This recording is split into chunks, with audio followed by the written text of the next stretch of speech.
অক্ষয় হাতিয়াৰু আমি এয়া জীৱনৰ হাৰথি সূৰ্যৰ কিৰণৰ পৰা নদীৰ ঢৌৰ পৰা বলি থকা বতাহৰ পৰা পাওঁ আমি অক্ষয় শক্তি দিন ৰাতি প্ৰতি প্ৰহৰ প্ৰতি চহৰ প্ৰতি নগৰ উজলিছে জীৱনৰ প্ৰতিটো গলি অক্ষয় হাতিয়াৰু আমি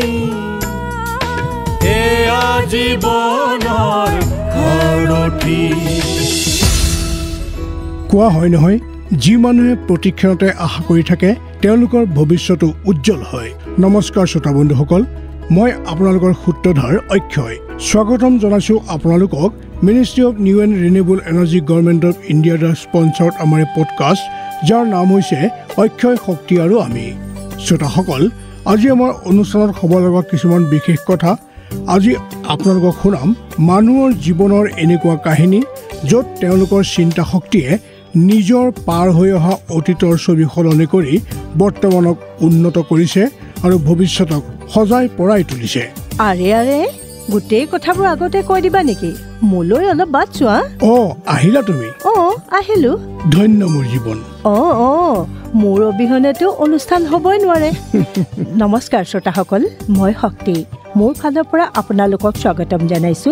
এনেও অক্ষয়, তুমি বৰ্তমান আৰু ভৱিষ্যতৰ কথা কৈছিলা নহয়, তুমি কাৰোবাৰ হাত চাই ভৱিষ্যতৰ কথা কোৱা নাইতো? আৰে নহয়, কিন্তু কিছুমান মানুহ আছে যি নিজৰ কপাল সলনি কৰি নিজৰ ভাগ্য নিজেই লিখি লয় আৰু ভৱিষ্যতক উন্নতিৰ ফালে লৈ যায়। সেইকাৰণেতো আমাৰ আজিৰ বিশেষ শাখাৰ নাম কালি, আজি আৰু কাইলৈ। নাম কিন্তু সঁচাই বৰ বিশেষ দেই। কিন্তু তোমাৰ কথাত মই আগতে অলপ ইংগিত পাইছিলো। তেন্তে মোৰ সাঁথৰৰ বিষয়ে তোমাক এতিয়া কওঁ, শুনা। আজি আমাৰ এক্সপাৰ্টৰ সৈতে এনেকুৱা মানুহৰ বাস্তৱিক কাহিনী কম য'ত নবীন আৰু নৱীকৰণযোগ্য শক্তি ক্ষেত্ৰত নিজৰ প্ৰয়াসৰ দ্বাৰা ডাঙৰ পৰিৱৰ্তন আনিছে। বায়'গেছ বা গোবৰ্ধন গেছক লৈ কৰা তেওঁলোকৰ কাৰ্যই সমাজৰ ছবি সলনি কৰি দিছে, যাৰ অতুলনীয় প্ৰয়াসৰ কাৰণে বহুতো এৱাৰ্ডৰ দ্বাৰা সন্মানিত কৰা হৈছে। আৰে ইমানবোৰ হৈছে? মইতো শুনিবৰ বাবে বৰ উৎসুক হৈ পৰিছো। আৰে অকল তুমিয়ে নহয়, ময়ো। তেন্তে আৰম্ভ কৰোঁ আমাৰ বিশেষ শাখা কথাই। এই শাখাত আমি আপোনালোকক শুনাম এক্সপাৰ্টৰ ৰায়। আমাৰ সাক্ষাৎকাৰ লওঁতাই ministry of new and renewable এনাৰ্জিৰ এক্সপাৰ্টৰ সৈতে এই বিষয়ে কথা পাতিছিল। আগবঢ়োৱা হৈছে তেওঁলোকৰ কথা বতৰাৰ ট্ৰান্সলেটেড ভাৰ্চন। কালি, আজি আৰু কাইলৈ, অৰ্থাৎ অতীতক কেনেকৈ সলনি কৰিছে, আজিৰ ছবি আৰু কেনেকৈ সলনি হ'ব ভৱিষ্যত। মই স্বাগতম জনাইছোঁ আজিৰ বিশেষ অতিথি, যি দেশৰ বহু গাঁও আৰু চহৰত বায়'গেছ উৎপাদনৰ লগত জড়িত হৈ আছে। তেন্তে অকণো পলম নকৰাকৈ স্বাগতম জনাওঁ আজিৰ বিশেষ অতিথিক। ছাৰ, আপোনাকো বহুত ধন্যবাদ জনাইছোঁ আপোনাৰ বহুমূলীয়া সময় আমাৰ এই পডকাষ্টত দিয়াৰ বাবে। আপোনাকো ধন্যবাদ মেডাম। ছাৰ, যেনেকৈ আজি কথা পাতিছোঁ আমি বায়'গেছৰ বিষয়ে কালি, আজি আৰু কাইলৈক লৈ, অৰ্থাৎ মই আপোনাৰ পৰা জানিব বিচাৰিম কিদৰে বায়'গেছৰ দ্বাৰা তৃণমূল পৰ্যায়ত পৰিৱৰ্তন আহিছে বা কেনেকৈ তৃণমূল পৰ্যায়ত আমাৰ সমাজৰ ছবি সলনি হৈছে। চাওক মেডাম, প্ৰথমে এইটো পৰিৱৰ্তন আহিছে যে শক্তিৰ ক্ষেত্ৰত চলোৱা বহুতো প্ৰয়াসৰ এটা চকুত লগা পৰিণাম পোৱা গৈছে। লাগিলে এটা স্কিম হওক, যোজনা হওক, প্ৰযুক্তিগত প্ৰয়াস হওক, আৰু এই ধৰণৰ যি সজাগতাৰ কাৰ্যসূচী আছে, এই আটাইবোৰৰে বৰ গুৰুত্বপূৰ্ণ যোগদান আছে। হয়, আপুনি আৰু আমি সকলোৱে জানো যে যিদৰে পেট্ৰল আৰু ডিজেল কমি যাবলৈ ধৰিছে পৰম্পৰাগত উৎসৰ পৰা, এতিয়া দৰকাৰ হৈ পৰিছে এনেকুৱা কিবা শক্তিৰ সাধন আৰু উৎস থাকক যাৰ পৰা আমাৰ পৰিৱেশ, খেতি আৰু বিকাশত কোনো কুপ্ৰভাৱ নপৰে। ঠিকেই। তেন্তে ইয়েই সঠিক সময় য'ত আমি ইন্ধনৰ এক দ্বিতীয় বিকল্প বিচৰাটো অব্যাহত ৰাখিব পাৰোঁ। আৰু এই ক্ষেত্ৰত বায়'গেছ এক উৎকৃষ্ট সাধন, আটাইতকৈ ভাল শক্তিৰ উদাহৰণ, য'ত দেখিছে নিশ্চয় গাঁৱে গাঁৱে, চহৰে চহৰে বায়'গেছ প্লাণ্ট লগোৱা হৈছে। আৰু পৰিসংখ্যাৰ কথা ক'বলৈ গ'লে 2023 বৰ্ষ শেষ হোৱাৰ সময়ত সমগ্ৰ দেশত 500 বায়'গেছ প্লাণ্ট লগোৱাৰ বাবে যি ডাটা আছে, সি আমাৰ ওচৰলৈ আহিছে। আৰু ৰাজ্যসমূহৰ কথা ক'বলৈ গ'লে সহজে জাবৰ আৰু আন ঘটক সহজে পোৱা যায়। তেন্তে ইয়াত যেনেকৈ পাঞ্জাৱত বহুত বেছি বায়'গেছ প্লাণ্ট লগোৱা হৈছে, ইয়াৰ পাছত আন ৰাজ্য যেনে উত্তৰ প্ৰদেশৰ নয়ডা, গ্ৰেটাৰ নয়ডা, প্ৰয়াগৰাজ এই চহৰবোৰৰ লগতে ইন্দোৰ, মধ্যপ্ৰদেশ, কৰ্ণাটক এই গোটেই বেল্টত বহুতো বায়োগেছ প্লাণ্ট ব্যাপক মাত্ৰাত লগোৱা হৈছে। হয়, এতিয়া সময় হৈছে খন্তেক বিৰতিৰ। পুনৰ লগ কৰিম আপোনাক। প্ৰশ্ন সোধা আৰু উত্তৰ এইদৰেই চলি থাকিব। অক্ষয় শক্তি আৰু আমি এয়া জীৱনৰ সাৰথি। বিৰতিৰ পাছত পুনৰ স্বাগতম জনাইছোঁ আপোনাক। ছাৰ, আমি কথা পাতিছিলোঁ বায়োগেছৰ বিষয়ে। বাৰু কওকচোন, প্ৰথমে বায়োগেছ প্লাণ্ট ক'ত লগোৱা হৈছিল আৰু সেই সময়ত পাব্লিকৰ কেনেকুৱা সঁহাৰি আছিল আৰু লোকসকলৰ প্ৰতিক্ৰিয়া কেনে আছিল? চাওক, এটা হ'ল বায়োগেছ আৰু আনটো হৈছে বায়োমাছ। আজিৰ বাৰ্তালাপত এই দুয়োটাৰ বিষয়ে বুজাবলৈ চেষ্টা কৰিম। যদি মই বায়োমাছৰ কথা কওঁ, তেন্তে ৰাজস্থানৰ কোটা জিলাত এটা বহুত ভাল নবীনতম এটা লেটেষ্ট উদাহৰণ আছে। ইয়াত মই এটা বহুত ডাঙৰ বায়োগেছ প্লাণ্ট লগালোঁ, যাৰ দ্বাৰা গোটেই সমাজৰ, গোটেই অঞ্চলটোৰ বহুত লাভ হ'ল। আৰু যদি বায়োমাছৰ কথা কওঁ, তেন্তে মধ্যপ্ৰদেশত এটা প্লাণ্ট লগোৱা হৈছে। তাৰ বিষয়ে যদি মই কম বাৰু। এতিয়া মই কোটাৰ বিষয়ে কথা পাতিছিলোঁ। কোটাত যেতিয়া বায়োগেছ প্লাণ্ট স্থাপন হৈছিল, প্ৰায় 300-350 কোটি টকাৰ ইনভেষ্টমেণ্ট হৈছিল। আৰু ৰাজ্য চৰকাৰৰ যি দেৱনাৰায়ণ পশুপালন যোজনা আছে, আৱাস যোজনা আছে, তাৰ অন্তৰ্গত এক প্লাণ্টক এক প্ৰকাৰ নিৰ্মাণ কৰা হয়। আৰু তাত প্ৰায় 700-750জন কৃষক যি পশুপালক, তেওঁলোকৰ বাবে এটা প্লাণ্ট লগোৱা হয়, য'ত আজি প্ৰায় 15,000তকৈও অধিক পশুধন ৰখা হৈছে। চহৰৰ বাহিৰত এক দেৱনাৰায়ণ যোজনাত এখন কলনী নিৰ্মাণ কৰা হয় আৰু তাত 700-750জন কৃষকে বাস কৰে। তেওঁলোকক সকলোৰে বাবে সম্পূৰ্ণ সা সুবিধা আগবঢ়োৱা হৈছে। আৰু তাত যি গৰু ম'হ আছে, তাৰ পৰা গোবৰ প্ৰতি কিলোত 1 টকাৰ হিচাপত কৃষকৰ পৰা লোৱা হয়, যাৰ দ্বাৰা কৃষকৰো লাভ হয়। এঠাইৰ পৰাই ভালদৰে গোবৰ পোৱা গ'ল। আৰু এইটো বৰ ডাঙৰ বায়োগেছ প্লাণ্ট, অৰ্থাৎ অত্যধিক মাত্ৰাত গোবৰৰ প্ৰয়োজন হয়, যাৰ দ্বাৰা গোবৰ গেছ তৈয়াৰ কৰিব পৰা যায়। হয় হয়, আপোনাৰ কথাৰ পৰা মোৰ এনেকুৱা লাগিছে যেন অলপতে কোটা ভ্ৰমণ কৰিহে আহিছে। নিশ্চয় আপুনি দেখিছে কিদৰে তাত প্ৰচেছ কৰা হয়। হয় মেডাম, মই কৈছোঁ নহয়, তাত ইমান ভালকৈ এফালে বায়োগেছ প্লাণ্ট আছে আৰু তাৰ ওচৰতে 700-750জন পশুপালক আছে। তেওঁলোকক আৱাস দিয়া হৈছে আৰু তাত পশু ৰাখিবৰ বাবে কেটল ছেড, ঘাঁহ ৰাখিবৰ বাবে ঘাঁহৰ ব্যৱস্থা আছে। তাত দিনত এবাৰ গোবৰ সংগ্ৰহ কৰা হয় ট্ৰেক্টৰৰ টলিৰ দ্বাৰা। তাত জুখিবৰ বাবে সঁজুলি আছে। কোৱান্টিফিকেশ্যন হয় যে কিমানজন কৃষকে কিমান বায়োগেছ দিছে, ৰেকৰ্ড ৰখা হয়। আৰু এইদৰে সেই গোবৰৰ ওজন লোৱা হয় আৰু লগতে কৃষকক গোবৰৰ সলনি গোবৰ গেছ দিয়া হয় খোৱা ৰন্ধাৰ বাবে। হয় ছাৰ, আপোনাৰ কথা শুনি মোৰ এজন সাধাৰণ মানুহৰ কাহিনীলৈ মনত পৰি গ'ল, যি নিজৰ ব্যৱসায় বাদ দি খেতি বাতিত নহয়, বৰঞ্চ নিজৰ ঘৰত গাঁৱত বায়োগেছ প্লাণ্ট লগালে আৰু নিজৰ গাঁৱৰ ছবি সলনি হৈ গ'ল। আহকচোন শুনো কালি, আজি আৰু কাইলৈৰ এই ভাগত সফলতাৰ এটা কাহিনী। অক্ষয় শক্তি আৰু আমি এয়া জীৱনৰ সাৰথি। হাৰিয়ানাৰ ভিৱানী জিলাৰ ঈশ্বৰবাল গাঁৱত বাস কৰা অমৰজিৎ, যি যোৱা 1ৰ পৰা 5 বছৰ ধৰি জৈৱিক খেতিক উদগনি জনাই আহিছে। 7 একৰ পৈতৃক ভূমিৰ মালিক তেওঁ। প্ৰায় 17 বছৰ আগেয়ে আৰম্ভ কৰিলে এটা অভিযান, খেতিক ব্যৱসায় ৰূপে গ্ৰহণ কৰিলে। নিজৰ এই অভিযানক সফল কৰাৰ কাৰণে অমৰজিতে বেলেগ বেলেগ জেগাত হ'ব লগা বৈঠকলৈ যায় আৰু হাৰিয়ানাত বেছিভাগ কৃষকৰ সমস্যা, পৰিৱেশ আৰু ৰাসায়নিক খেতিৰ প্ৰভাৱৰ বিষয়ে আলোচনা কৰে। সমস্যাত জৰ্জৰিত অমৰজিতে এই কথা বুজি পালে যে জৈৱিক খেতি আৰু ৰাসায়নিক খেতিৰ মাজত পাৰ্থক্য কি। সেই সময়ত তেওঁ বুজি পালে যে ভৱিষ্যতে তেওঁ কি কৰিব আৰু আৰম্ভ কৰিলে এটা অভিযান। গাঁৱৰ খেতিয়কসকলক জৈৱিক খেতিৰ বিষয়ে সজাগ কৰাত তেওঁ লোকসকলৰ জৈৱিক উপায় অৱলম্বন কৰিবৰ কাৰণে বুজালে আৰু প্ৰেৰণা দিলে, যাতে সকলোৱে ইয়াৰ লাভ আদায় কৰিব পাৰে আৰু ভৱিষ্যতৰ বংশধৰৰ কাৰণে এটা উন্নত ভৱিষ্যতৰ আন্তঃগাঁথনি ৰাখিব পাৰে। নিজৰ এই অভিযানক ভালদৰে সফল কৰাৰ বাবে তেওঁ সৰ্বপ্ৰথমে জৈৱিক খেতিৰ প্ৰশিক্ষণ ল'লে আৰু তাৰ পাছত নিজৰ 7 একৰ মাটিত খেতি আৰম্ভ কৰি দিলে, য'ত তেওঁ 4 একৰ মাটিত বাগিচা বনালে। অমৰজিতে তেওঁৰ খেতিত গোবৰ বেলেগ বেলেগ ধৰণে ব্যৱহাৰ কৰে, যাৰ কাৰণে তেওঁৰ শস্যৰ মানদণ্ড আৰু ভাল হ'বলৈ ধৰিলে। লাহে লাহে তেওঁ বুজি পালে বায়োগেছ প্ৰকল্পৰ বিষয়ে আৰু তেওঁ অকণো পলম নকৰাকৈ নিজৰ পথাৰত এজন সাধাৰণ মিস্ত্ৰীৰ দ্বাৰা বায়োগেছ প্লাণ্ট লগোৱালে। য'ত তেওঁ কেৱল বায়'গেছেই নহয় বৰঞ্চ স্লেৰীৰ ৰূপত তৰল আৰু গোটা দুই ধৰণৰ ভাল সাৰ লাভ কৰিলে। এই বায়'গেছ প্ৰকল্পৰ দ্বাৰা তেওঁ গোটেই বছৰত প্ৰায় 5-6টা চিলিণ্ডাৰ ৰাহি কৰিলে। শক্তিৰ ৰাহিৰ দৰে বহুতো লাভ হ'ল, য'ত নিজৰ সন্তানক এক উন্নত ভৱিষ্যতৰ লগত সোণালী ভৱিষ্যতৰ কল্পনা কৰিছে।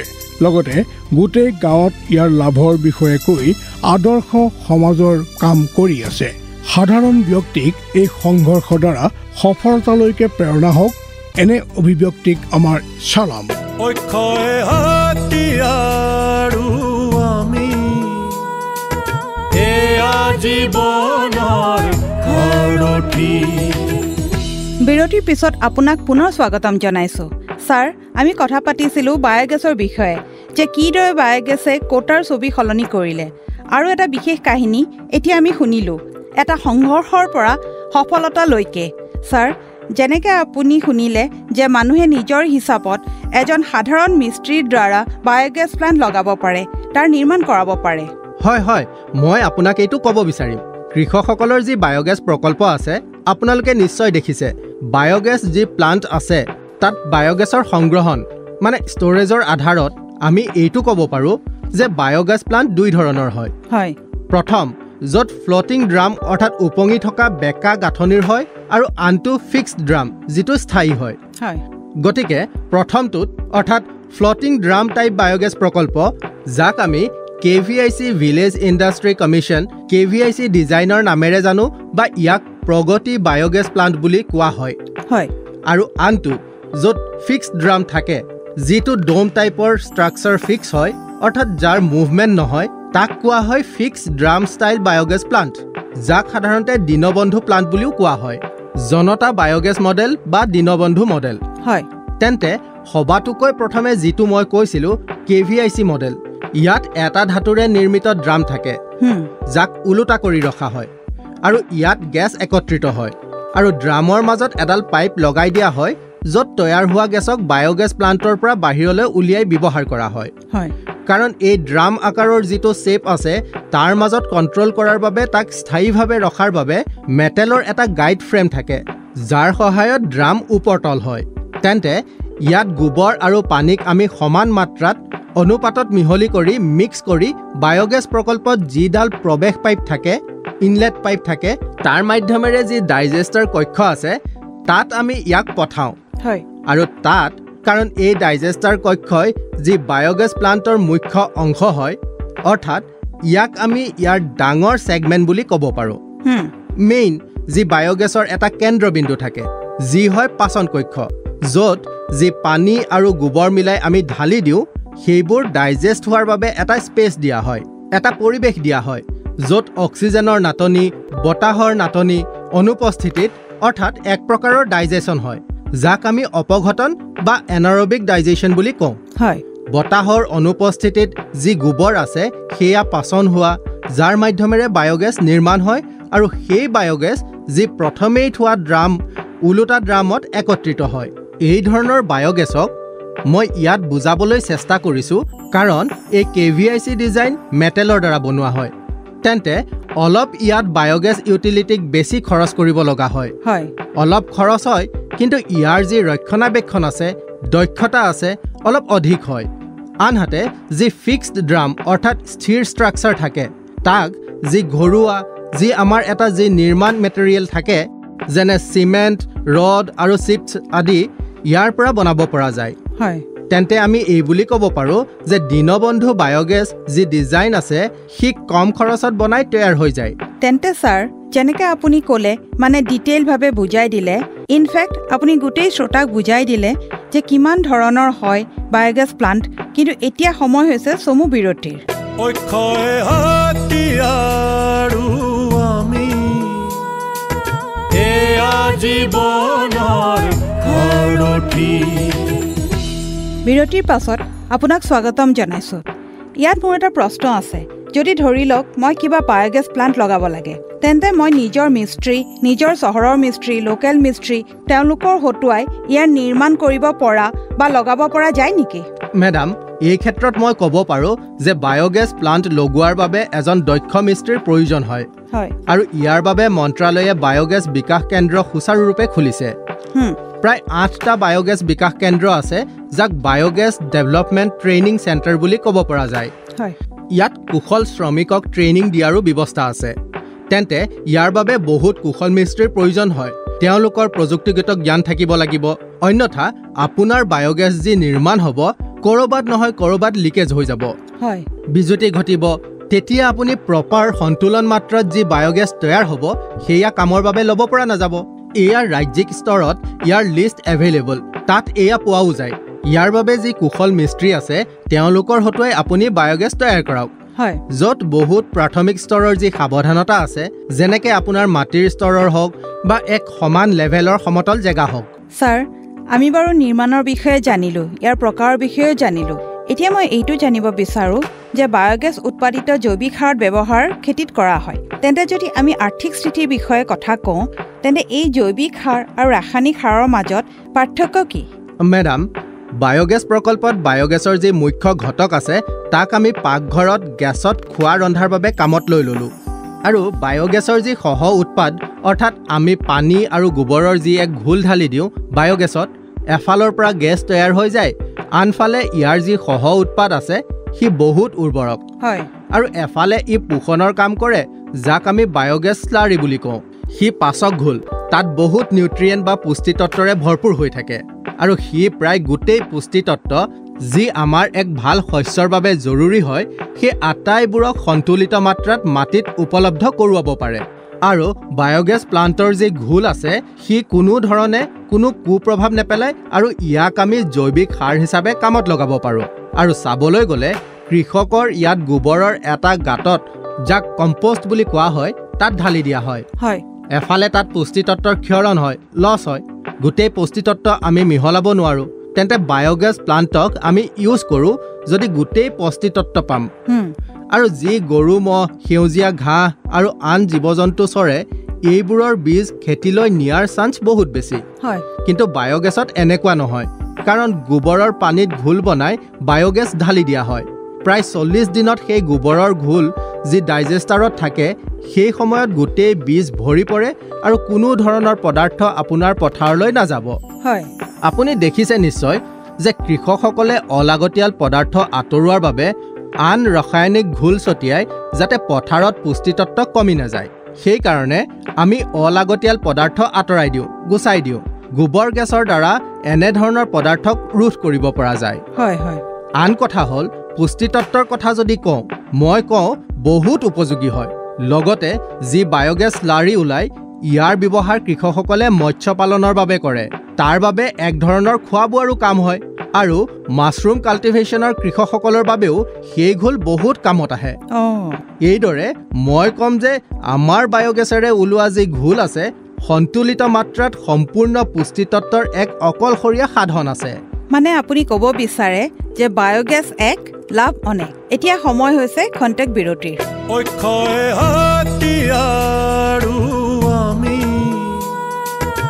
এয়া জীৱনৰ সাৰথি বিৰতিৰ পাছত আপোনাক স্বাগতম জনাইছোঁ হয় বায়োগেছ কৃষকৰ মিত্ৰ হয় কেৱল খোৱা ৰন্ধাৰ বাবেই যে তেওঁলোকে গেছ পায় সেয়া নহয় বাকী যি ঘোল পোৱা যায় তাৰ পৰাও মহ মাখি নপৰিলে এই ধৰণৰ বহুত লাভ হয় বায়োগেছ প্লাণ্টৰ পৰা আৰু লগতে যি খৰচ ৰাসায়নিক সাৰৰ বাবে হয় কৃষকে খৰচ কৰিব লগা হয় তাৰ পৰাও সঞ্চয় হয় ছাৰ যেনেকৈ আমি সকলোৱে জানো যে বায়োগেছ প্লাণ্টৰ দ্বাৰা আমি বিদ্যুৎ লাভ কৰোঁ সেইকাৰণে বিশেষকৈ আপুনি দেখিছে নিশ্চয় গাঁও চহৰত আজিকালি বায়োগেছৰ বহুত বেছিকৈ লগোৱা হৈছে বিদ্যুতৰ উৎপাদন কৰি থকা হৈছে তেন্তে এটা বায়োগেছ প্লাণ্টৰ পৰা কিমান বিদ্যুৎ উৎপাদন কৰিব পৰা যায় আৰু ইয়াত আৰ্থিক ৰূপত কিমান সাহায্য পোৱা যায় বিদ্যুতৰ বিষয়ে যদি কথা কওঁ বায়োগেছৰ দ্বাৰা কিমান বিদ্যুৎ উৎপাদন কৰিব পৰা যায় তেন্তে এক ঘন বায়োগেছৰ পৰা 0.6 ইউনিট কিলোৱাট আৱাৰ বিদ্যুৎ উৎপন্ন হয় আৰু এক ঘন যি বায়োগেছ আছে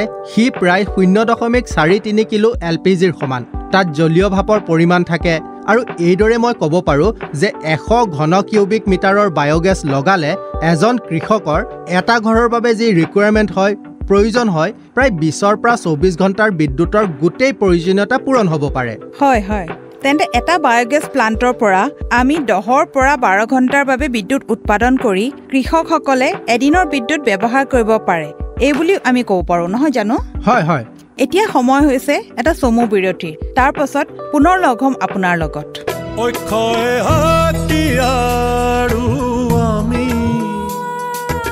এয়া জীৱনৰ সাৰথি বিৰতিৰ পাছত পুনৰ স্বাগতম জনাইছোঁ আপোনাক ছাৰ আমি কথা পাতিছিলোঁ বায়'গেছৰ বিষয়ে হয় যদি এটা 100 কিউবিক মিটাৰৰ বায়'গেছ আছে তাৰ পৰা আপোনাক 20 পৰা 25 ঘণ্টাৰ বাবে বিদ্যুতৰ প্ৰয়োজন আছে আৰু প্ৰায় 5 কিলোৱাট শক্তি উৎপাদন কৰিব পাৰে বাৰু ছাৰ যদি আমি এখন গাঁৱত বহুত প্লাণ্ট লগাই দিওঁ এটা বায়'গেছ প্লাণ্টৰ যদি উৎপাদন ক্ষমতা বঢ়োৱা হয় তেতিয়া এইদৰে গোটেই গাঁওখন পোহৰাই তুলিব পৰা যাবনে ইয়াত কোনো ডিমত নাই মেডাম কিন্তু যেতিয়া বায়'গেছৰ পৰা বিদ্যুৎ উৎপাদন কৰিব তেতিয়া তাত অলপ এনাৰ্জিৰ লছ হয় আৰু এইদৰে আমি ক'ব পাৰোঁ প্ৰতিদিনে যদি 1000 কিলোগ্ৰাম জাবৰ আমাৰ ওচৰত আছে আৰু তাৰ দ্বাৰা এখন গাঁৱৰ যি বায়'গেছ প্লাণ্ট আছে প্ৰায় 1000 জাবৰৰ দ্বাৰা 180 কিউবিক মিটাৰ বায়'গেছ তৈয়াৰ হ'ব হয় আৰু সেই বায়'গেছে 600 কিলোৱাট বিদ্যুৎ উৎপাদন কৰিব হয় যি এখন গাঁও পোহৰাই তুলিব পাৰে আৰু আনহাতে লাইটৰ যি ৰিকুৱাৰমেণ্ট আছে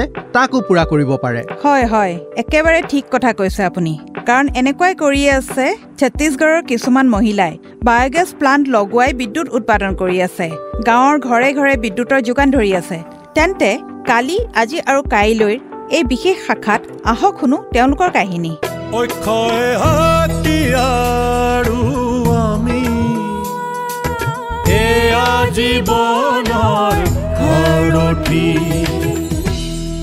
ছত্তীশগড় ৰাজ্যৰ বিলাসপুৰ জিলাৰ দূৰৱৰ্তী বনগ্ৰাম জুনলিত মহিলাসকলে কিবা এনেকুৱা কৰি দেখুৱালে যাৰ কাৰণে সমগ্ৰ ৰাজ্যই আজিও তেওঁলোকৰ গুণ গায় ট্ৰাইবেল জনজাতিৰ এই মহিলাসকলে নিজৰ পৰিস্থিতি উন্নত কৰাৰ কাৰণে ললে এটা সংকল্প গোটেই গাঁৱক পোহৰাই তোলাৰ বাবে কেন্দ্ৰীয় চৰকাৰৰ ৰাষ্ট্ৰীয় বায়'গেছ যোজনাৰ দ্বাৰা প্ৰেৰণা পোৱা এই মহিলাসকলে বায়'গেছ প্ৰকল্প স্থাপন কৰিলে গাঁৱত 10 ঘনমিটাৰৰ 2টা বায়'গেছ প্ৰকল্প লগোৱা হ'ল 2টা প্ৰকল্পৰ নিয়ন্ত্ৰণ এই মহিলাসকলে নিজৰ হাতত ৰাখিলে প্ৰক্ৰিয়াৰ সময়ছোৱাত সকলো মহিলাই পোৱা গোবৰ একত্ৰিত কৰে আৰু এই প্ৰকল্পত ঢালি দিয়ে যাৰ দ্বাৰা আৰম্ভ হ'ল বিদ্যুৎ উৎপাদন নিজৰ সংকল্প পূৰা কৰাৰ বাবে এই মহিলাসকলে ঘৰলৈকে বিদ্যুতৰ যোগান ধৰাৰ কাম আৰম্ভ কৰিলে যাৰ দ্বাৰা গ্ৰামীণ লোকসকলৰ বিদ্যুতৰ ওপৰত নিৰ্ভৰ কৰাটো কম হ'ল আৰু আৰ্থিকভাৱে সমৃদ্ধিশালী হ'ল বিদ্যুতৰ যোগানৰ লগে লগে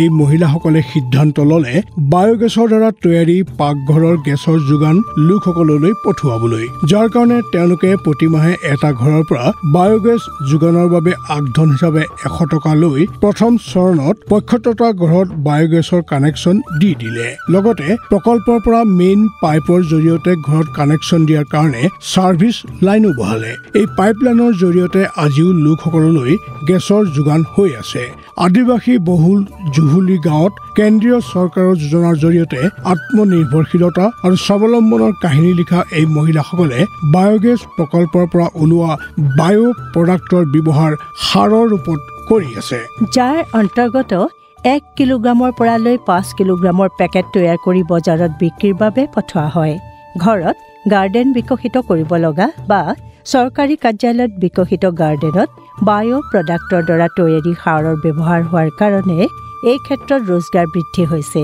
আজি এই মহিলাসকলে গাঁৱৰ অন্য মহিলাক গোবৰৰ পৰা অন্য সামগ্ৰী বনোৱা বা বায়'গেছ প্ৰকল্পৰ ৰক্ষণাবেক্ষণৰ প্ৰশিক্ষণো দি আছে নবীন আৰু নৱীকৰণযোগ্য শক্তি মন্ত্ৰালয়ৰ এই যোজনাই ছত্তীশগড়ত এক বিৰল ছবি প্ৰদৰ্শন কৰিলে অক্ষয় হাতী আৰু আমি এয়া জীৱনৰ সাৰথি সঁচা দেই ছত্তীশগড়ৰ এই মহিলাসকলে আত্মনিৰ্ভৰশীলতা আৰু নাৰী সবলীকৰণৰ এক বিৰল সংগম আগবঢ়ালে যি তেওঁলোকৰ অতীতৰ অভিজ্ঞতাৰ পৰা শিক্ষা লৈ নিজৰ বৰ্তমান আৰু নিজৰ ভৱিষ্যতক উন্নত কৰিলে আৰু লগতে গাঁও আৰু জিলাৰ বুনিয়াদী প্ৰয়োজনীয়তাও পূৰা কৰি জিলাখনক স্বাৱলম্বী কৰি তুলিলে। তেন্তে ছাৰ, মই যদি আপোনাৰ পৰা জানিব বিচাৰোঁ যে কিবা ঘটনা আছে নেকি যিটো আপোনাৰ মনত আছে, যিটো আপুনি আমাক ক'ব বিচাৰে আৰু যি এটা মটিভেশ্যনেল ষ্টৰী হিচাপে শ্ৰোতাসকলৰ ওচৰ পাবগৈ। হয়, বায়োগেছ আজিকালি কৃষকৰ জীৱনত এক অভিন্ন অংগ হৈ পৰিছে আৰু মই মোৰ যাত্ৰাৰ সময়ত মধ্যপ্ৰদেশ ৰাজ্যৰ এটা উদাহৰণ দিব বিচাৰোঁ, য'ত বায়োগেছৰ ব্যৱহাৰ কৃষকসকলে বহুত দিনৰ পৰা কৰি আছিল আৰু এজন কৃষকে তেওঁৰ জীয়েকৰ বিয়াত বায়োগেছক এটা উপহাৰ হিচাপে জীয়েকৰ শহুৰেকৰ ঘৰত দিবলৈ ইচ্ছা প্ৰকাশ কৰিলে আৰু ফাইনেলি লগালেও। ইয়াৰ পৰা আপুনি বুজিব পাৰিব যে বায়োগেছে কিদৰে মহিলা সবলীকৰণক, স্বচ্ছতাক, শক্তিৰ আত্মনিৰ্ভৰতাৰ কাহিনী কয়। আৰু যেনেকৈ আপুনি জানেই যে যি জাবৰ থাকে, তিতি থকা জাবৰ, তাৰ দ্বাৰা বায়োগেছ তৈয়াৰ কৰি কিদৰে কেৱল জাবৰৰ ঠাণ্ঠিত লগোৱা হয়। শক্তিয়ে আনে স্বচ্ছতা, তেন্তে ধোঁৱা, ধূলি আৰু মাটিৰ পৰা বাচিব। চৌকাত আপুনি দেখিব, চৌকাত যেতিয়া খৰি জ্বলায় তেতিয়া কিদৰে মহিলাৰ কাহ হয়, বিশেষকৈ বৰষুণৰ বতৰত আৰু ঠাণ্ডাকালি। চৌকা জ্বলোৱাটো কঠিন হৈ পৰে কাৰণ চকু সম্বন্ধীয়, হৃদয় সম্বন্ধীয়, উশাহ সম্বন্ধীয় বেমাৰ হয়। এই সমস্যাৰ সমাধান আমাৰ বায়োগেছে কৰিলে। সেইকাৰণে বায়োগেছ আজি দেশৰ প্ৰতি ৰাজ্য, যিকোনো সৰু সৰু চহৰ গাঁৱত বহুত বিকাশ হৈছে। ইয়াৰ প্ৰযুক্তিৰ বিকাশ হৈছে আৰু মানুহে ইয়াক ব্যৱহাৰ কৰিবলৈ লৈছে। লাগিলে পাঞ্জাৱৰ কথা কওঁ, মহাৰাষ্ট্ৰৰ কথা কওঁ, যিকোনো ৰাজ্যতে চাওক, আপুনি দেখিব আৰু শুনিবও। হয় ছাৰ, যেনেকৈ আপুনি ক'লে যে বহুমুখী বিকাশৰ কথা, অৰ্থাৎ আপুনি এইটোও ক'ব পাৰে যে বায়োগেছে কালি, আজি আৰু কাইলৈৰ কাহিনী কয়। হয় মেডাম, ইয়াত কোনো দ্বিমত নাই। তেন্তে এই বায়োগেছক বহুত ভাল ভৱিষ্যত বুলি ক'ব পাৰোঁ। হয়, ইয়াত আজি সমগ্ৰ বিকাশ আছে, গ'ল আছে, ছাষ্টেইনেবল ডেভেলপমেণ্ট গ'ল আছে। তাকো ইয়াত আমাৰ 17টা ছাষ্টেইনেবল ডেভেলপমেণ্ট গ'ল আছে। তাৰে 9 নম্বৰ ছাষ্টেইনেবল ডেভেলপমেণ্ট গ'ল যি বায়োগেছ প্লাণ্টক ব্যৱহাৰ কৰি এক প্ৰকাৰৰ এছেছমেণ্ট ডেভেলপমেণ্ট গ'লক এচিভ আৰু এটেণ্ড কৰিব পাৰোঁ। এই MNRE বিশেষ পদক্ষেপলৈ আপুনি আপোনাৰ কথা ব্যক্ত কৰিলে, ইয়াৰ বাবে আপোনাক ধন্যবাদ। হয় মেডাম, আপোনাকো বহুত ধন্যবাদ। এই বিশেষ খণ্ডত আপুনি বায়োগেছক স্থান দিলে আৰু যি অভিজ্ঞতা মই শ্বেয়াৰ কৰিলোঁ শ্ৰোতাসকলৰ ওচৰ পালেগৈ। ধন্যবাদ। অক্ষয় হাতিয়াৰু আমি, এয়া জীৱনৰ সাৰথি। অনুষ্ঠান শুনি থকা সকলো শ্ৰোতাকে স্বাগতম জনাইছোঁ। Ministry of new and renewable energy, government of ইণ্ডিয়াৰ দ্বাৰা স্পনচাৰ্ড আমাৰ এই পডকাষ্টলৈ, যাৰ নাম হৈছে অক্ষয় শক্তি আৰু আমি। সঁচাই, লাগিলে গাঁৱেই হওক বা চহৰ, বায়োগেছ প্লাণ্টৰ পৰা সকলো ব্যক্তিৰে লাভ হৈছে। বছ এই কথাকে অকণমান দেৰিকৈ বুজি পাইছে শ্ৰী শৰ্মা আৰু তেওঁৰ পত্নীয়ে। শ্ৰী শৰ্মা, তেওঁ আকৌ কোন? আৰু মই নকওঁ, ব'লা শুনাই দিওঁ। আমাৰ এই শাখাত এটা কাহিনী মই শুনাম।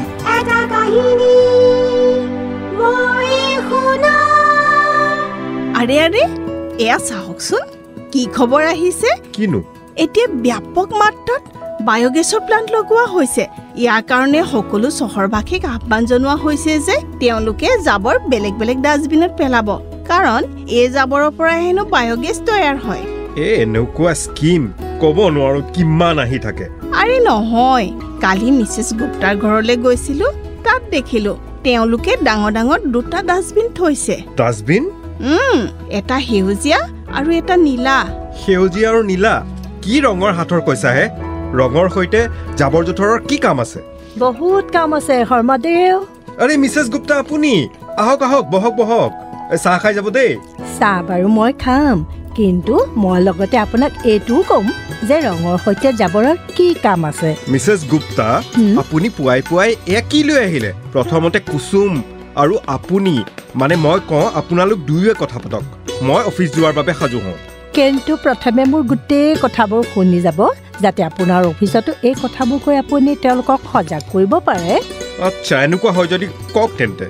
যেনেকৈ কুসুমে আপোনাক এতিয়া কৈছিলে যে চহৰত ব্যাপক মাত্ৰাত বায়োগেছ প্লাণ্ট লগোৱা হৈছে, যাতে চহৰত থকা লোকসকলে বিদ্যুতৰ যোগান, বিদ্যুতৰ খৰচ পূৰা কৰিব পাৰে। কিন্তু আপুনি জানেনে, এই চহৰত লগোৱাব লগা এই বায়োগেছ প্লাণ্টত শক্তিৰ উৎপাদন, বিদ্যুতৰ উৎপাদন কেনেকৈ কৰা হয়? কেনেকে? ঘৰৰ পৰা ওলোৱা জাবৰৰ পৰা। এইবোৰৰ কথা মই আগৰ পৰাই জানো মিছেছ গুপ্তা। মোৰ লাগিছিল যে এই মহিলাৰ গোটে মোক কিবা নতুন কথা ক'ব। তেনেহ'লে আপুনি এইটোও জানক যে এই কথাত মনোযোগ দি সেউজীয়া আৰু নীলা ৰঙৰ ডাষ্টবিন বনোৱা হয়। কি আকৌ এই হাতৰ কোৱা নাই, জ্ঞানী ব্যক্তিৰ জ্ঞান দি আছো।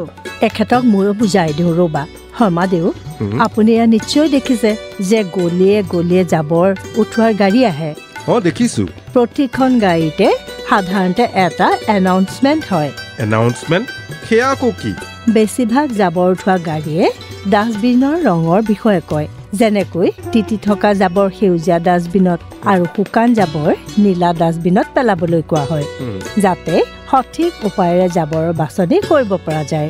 এই তিতি থকা জাবৰ আৰু শুকান জাবৰৰ মাজত পাৰ্থক্য কি? তিতি থকা জাবৰত থাকে পাকঘৰৰ গোটেই জাবৰ, যেনে শাক পাচলিৰ বাকলি, ব্যৱহাৰ কৰা হোৱা চাহপাত, ফল, ৰৈ যোৱা ভোজন আদি। আনহাতে শুকান জাবৰ থাকে কাগজ, চিচা, প্লাষ্টিক, কাৰ্ডবৰ্ড, ষ্টেৰিঅ'ফোম, ৰবৰ, ধাতু, খাদ্য পেকেজিং সামগ্ৰী, এলুমিনিয়াম ফইল, টেট্ৰাপেক, কাগজ আদি। সেইকাৰণে এই দুইবিধক সদায় বেলেগে বেলেগে ডাষ্টবিনত, অৰ্থাৎ তিতি থকা জাবৰ সেউজীয়া ডাষ্টবিনত আৰু শুকান জাবৰ নীলা ডাষ্টবিনত পেলোৱা উচিত। কিন্তু বায়'গেছ প্লাণ্টত বেলেগ বেলেগ ডাষ্টবিনৰ পৰা কি লাভ হয়? বায়'গেছ প্লাণ্টত তিতি থকা জাবৰ আৰু গোবৰ আদি ব্যৱহাৰ হয়। শক্তি, বিদ্যুৎ আৰু সাৰ তৈয়াৰ কৰাৰ বাবে এই জাবৰক অৰ্গেনিক জাবৰ বুলিও কোৱা হয়। আৰু চহৰত গোবৰৰ উপৰিও তিতি থকা জাবৰৰ পৰিমাণ বেছি হয়। একেবাৰে ঠিক কথা কৈছা কুসুম। সেইকাৰণে যদি আমি বেলেগ বেলেগ ডাষ্টবিন ব্যৱহাৰ কৰোঁ, তেতিয়া তিতি থকা জাবৰ পোনে পোনে প্লাণ্টলৈ যাব। আৰু যদি এনেকুৱা কৰা নহয়? শৰ্মাদেউ, এনেকুৱা নকৰিলে জাবৰ ৰিচাইক্লিং প্লাণ্টত প্ৰথমে দুইবিধকে বেলেগে বেলেগে চিনাক্ত কৰা হ'ব, আৰু এই প্ৰক্ৰিয়াৰ সময়ত আধাতকৈ বেছি তিতি থকা জাবৰ ৱেষ্টলৈ গুচি যায়, অৰ্থাৎ বায়'গেছ প্লাণ্ট নাপায়গৈ। এই বিষয়ে মই আগতে কেতিয়াও ভবা নাছিলো। এতিয়া দেৰিকে হ'লেও বুজি পালাতো? বাৰু মোক এইটো কথা কোৱাচোন, এই দুইবিধ ডাষ্টবিনৰ উপৰিও আৰু কিবা জাবৰ থাকে নেকি? থাকেতো। Diaper, sanitary napkin, medical bandage, tissue paper, razor, ব্যৱহাৰ হোৱা চিৰিঞ্জ, ব্লেড, চেলাইনৰ বটল, যাক কামত নহা জাবৰ বুলি কোৱা হয়, এইবোৰক সদায় ৰঙা ডাষ্টবিনত পেলাব লাগে। এইবোৰো জাবৰ উঠোৱা গাড়ীক দিব লাগে নেকি? যিমান দূৰ সম্ভৱ এই ডাষ্টবিনৰ জাবৰ উঠোৱা গাড়ীক দিব নালাগে, আৰু যদি দিব লগা হয়ও তাক পৃথকে ৰখা উচিত, যাতে বাকীবোৰৰ লগত মিলি নাযায়। কিন্তু যদি জাবৰ উঠোৱা গাড়ীত নিদিওঁ, তেনেহ'লে ইয়াৰ সৈতে কি কৰিব লাগিব? আমি প্ৰয়াস চলোৱা উচিত ইয়াক আপুনি নিজে ডিছপ'জ কৰক বা কোনো ৰিচাইক্লিং প্লাণ্টলৈ গৈ দি দিব লাগে, কাৰণ তেওঁলোকৰ ওচৰত ইয়াৰ সঠিক উপায় থাকে ব্যৱহাৰ লগোৱাৰ বাবে। আচ্ছা, যদি আমি সকলোৱে জাবৰৰ পাৰ্থক্য বুজি পাওঁ, তেতিয়া বায়'গেছৰ লগতে আমাৰ পৰিৱেশো প্ৰদূষণমুক্ত হৈ থাকিব। নিশ্চয়। আৰু যদি আপুনি বায়'গেছৰ বিষয়ে জানিব বিচাৰে, তেন্তে ইয়াৰ ৱেবছাইট biogas.mnre.gov.in গৈ চেক কৰিব পাৰে, য'ত বায়'গেছৰ গোটেই কথাবোৰ পোৱা যাব। এতিয়া বুজিলে চহৰত লগোৱা বায়'গেছ প্লাণ্টৰ প্ৰয়োজনীয়তা? নিশ্চয় বুজিলো, আৰু আজিয়েই এই গোটেই কথাবোৰ মোৰ অফিচত কমগৈ, যাতে তেওঁলোকেও জানিব পাৰে জাবৰৰ পাৰ্থক্য আৰু বায়'গেছৰ উপাদানৰ বিষয়ে। অক্ষয় হাতিয়াৰো আমি এয়া জীৱনৰ সাৰথি। অনুষ্ঠান শুনি থকা সকলো শ্ৰোতাকে স্বাগতম জনাইছো। Ministry of new and renewable energy, government of ইণ্ডিয়াৰ দ্বাৰা স্পনচাৰ্ড আমাৰ এই পডকাষ্টলৈ, যাৰ নাম হৈছে অক্ষয় শক্তি আৰু আমি। শৰ্মাদেৱে গম পাই গ'ল আৰু আমিও জানিলো। শ্ৰোতাসকল, ইয়াৰ লগে লগে আমি ধন্যবাদ জনাওঁ আমাৰ বিশেষ অতিথিক, যি অক্ষয় শক্তি আৰু আমি বিশেষ আজি, কালি আৰু কাইলৈৰ শাখাত লোকসকলক অভিজ্ঞতাৰ কথা শুনালে, আৰু লগতে বায়'গেছে কেনেকৈ সোণালী ভৱিষ্যতৰ ৰাস্তা দেখুৱালে এই বিষয়ে ক'লে। বহুত বহুত ধন্যবাদ আপোনাক ছাৰ। তেন্তে আজি আপোনালোকে শুনিলে কেনেকৈ লোকসকলে নিজৰ প্ৰয়াসৰ দ্বাৰা বায়'গেছৰ উৎপাদনৰ ব্যৱস্থা কৰিলে। লাগিলে হাৰিয়ানাৰ অমৰজিৎ সিং হওক বা ছত্তীশগড়ৰ সেই মহিলাসকল, যি আত্মনিৰ্ভৰশীলতাৰ এক জীৱন্ত ছবি দাঙি ধৰিলে। নিশ্চয় তেওঁলোকৰ সফলতাৰে ভৰা প্ৰয়াসৰ কাৰণে কেৱল আমিয়েই নহয়, বৰঞ্চ সমগ্ৰ দেশে প্ৰশংসা কৰিছে। কেৱল সেয়াই, মধ্যপ্ৰদেশৰ ছুপাৰ মেছন কোৱা হোৱা ৰাজাৰাম, গুজৰাটৰ মেথন জিলা, ওড়িশাৰ কৰুণালয়া লেপ্ৰচি কেয়াৰ চেণ্টাৰ, ঝাৰখণ্ডৰ জেভিয়াৰ স্কুল অফ মেনেজমেণ্ট, মুম্বাইৰ পৰা বেংগালুৰুলৈকে এনেকুৱা বহুতো ঘটনা আপোনালোকক কওঁ। লগতে আগবঢ়াওঁ আত্মনিৰ্ভৰ ভাৰতৰ কথা, যি আজি সমগ্ৰ বিশ্বত সফলতাৰ গুণ গাইছে। আশা কৰিছো এইবোৰ শুনি আপোনালোকে প্ৰেৰণা পাইছে বায়োগেছ প্লাণ্ট লগোৱাৰ বাবে, যাৰ দ্বাৰা আপোনালোকেও আপোনালোকৰ বৰ্তমানক উন্নত কৰি ভৱিষ্যত তৈয়াৰ কৰিব পাৰে আৰু উৎকৃষ্টকৈ। যদি আপোনালোকেও এই বিষয়ে অধিক জানিব বিচাৰে, ইয়াৰ প্ৰক্ৰিয়াৰ বিষয়ে, ছাবচিডিৰ বিষয়ে, তেনেহ'লে আপোনাৰ কাম হৈ গ'ল আৰু সহজ। বছ বায়োগেছ পৰ্টেল biogas.mnre.gov.in যাওক আৰু গোটেই কথাবোৰৰ গম লওক। নিশ্চয় নবীন আৰু নৱীকৰণযোগ্য শক্তি মন্ত্ৰালয়ে বায়োগেছৰ ক্ষেত্ৰত দেশক আগবঢ়াই নিছে। এই বিশ্বাসৰ সৈতে আশা কৰিছো আমাৰ বিশেষ অনুষ্ঠান বায়োগেছৰ যাত্ৰাই আপোনালোকক প্ৰেৰণা দিব আৰু ইয়াত চামিল হ'বলৈ। এতিয়া অনুমতি দিয়ক বিদায় ল'বলৈ। পুনৰ লগ হ'ম এটা নতুন বিষয়ৰ সৈতে, শুনিম আৰু শুনাম নতুন কাহিনী। শুনিবলৈ নাপাহৰিব ministry of new and renewable energy, government of ইণ্ডিয়াৰ দ্বাৰা স্পনচৰ্ড আমাৰ এই পডকাষ্ট চিৰিজ অক্ষয় শক্তি আৰু আমি। আজিলৈ আহোঁ, নমস্কাৰ। অক্ষয় শক্তি আৰু আমি, এয়া জীৱনৰ সাৰথি। সূৰ্যৰ কিৰণৰ পৰা, নদীৰ ঢৌৰ পৰা, বলি থকা বতাহৰ পৰা পাওঁ আমি অক্ষয় শক্তি। দিন ৰাতি প্ৰতি প্ৰহৰ, প্ৰতি চহৰ, প্ৰতি নগৰ, উজলিছে জীৱনৰ প্ৰতিটো গলি। অক্ষয় শক্তি আৰু আমি, এয়া জীৱনৰ সাৰথি।